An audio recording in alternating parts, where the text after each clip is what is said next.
Good morning, welcome back to my YouTube channel. అందరూ ఎలా ఉన్నారు? బాగున్నారా? చాలా రోజుల తర్వాత నేను మళ్ళీ కిచెన్లో కనిపిస్తున్నా. And back to the kitchen. ఎందుకంటే ఈరోజు ఆఫ్, అందుకనే కిచెన్లో వచ్చాను. ఫుల్ బ్లాగ్ చేసిన. రీసెంట్గా చిట్టి ముత్యాలతో మంచి రెసిపీ చేసే ఇంట్లో అందరూ ఫ్యాన్ అయిపోయారు. సో మళ్ళీ ఒకసారి డిఫరెంట్గా చిట్టి ముత్యాలతో ఇంకో రెసిపీతో స్టార్ట్ చేసేస్తున్నాను. లేట్ చేయకుండా బ్లాగ్లోకి అయితే వెళ్ళిపోదాం. ఇది చిట్టి ముత్యాలు అనమాట.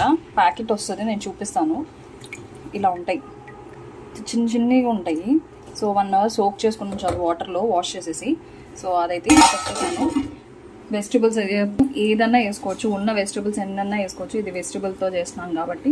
సో నేను carrot, onion, next meal maker, green peas వేస్తున్నాను. ఫస్ట్ ఇంకొక ప్యాన్ తీసుకొని ఇప్పుడైతే ప్రాసెస్ స్టార్ట్ చేసేద్దాం. సో ఫస్ట్ అయితే ఆయిల్ని హీట్ చేసుకోవాలి. ఒక 6 to 8 tablespoons ఆయిల్ అయితే వేస్తాను. సో దీనిలో అయితే మసాలా దినుసులు మీ ఇంట్లో ఏ ఉంటా వేసుకో. ఆనియన్స్, గ్రీన్ చిల్లీ ఫస్ట్ వేసేసుకుందాము. మంచిగా మిక్స్ చేసుకోవాలి. ఆనియన్ పింక్ కలర్ వచ్చేదాకా ఫ్రై చేసిన తర్వాత ఈ టైంలో మనం అల్లం వెల్లుల్లి పేస్ట్ వేసుకోవాలి. పచ్చివాసన పోయేదాకా ఫ్రై చేసుకోవాలి. తర్వాత క్యారెట్ అండ్ పొటాటో అయితే వేసేస్తాను.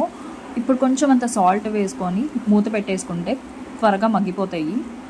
ఒక 8 to 10 minutes తర్వాత మగ్గిన తర్వాత ఇప్పుడు దీనిలో నేను meal maker, next green peas ఉన్నాయి కదా బఠానీ, ఫ్రోజన్ ఇవి కడిగేసుకొని వేసేసుకున్నాను.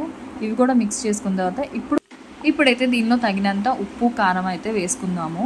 కొంచెం అంత కారం వేసేసి తర్వాత ఫ్రై అయిన తర్వాత పెరుగు కూడా వేస్తున్నాను. ఒక 1/4 కప్ అంత పెరుగు. టేస్ట్ చాలా బాగుంటుంది పెరుగు వేస్తే.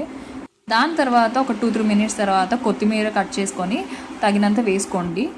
అండ్ ఇప్పుడు ఈ టైంలో నేను వాటర్ పోసి దీన్ని బాయిల్ చేసుకుంటున్నాను. ఎప్పుడైతే బియ్యం కడిగి పెట్టుకున్నాం కదా, ఆ వాటర్ దీనిలో యాడ్ చేసేస్తున్నాను.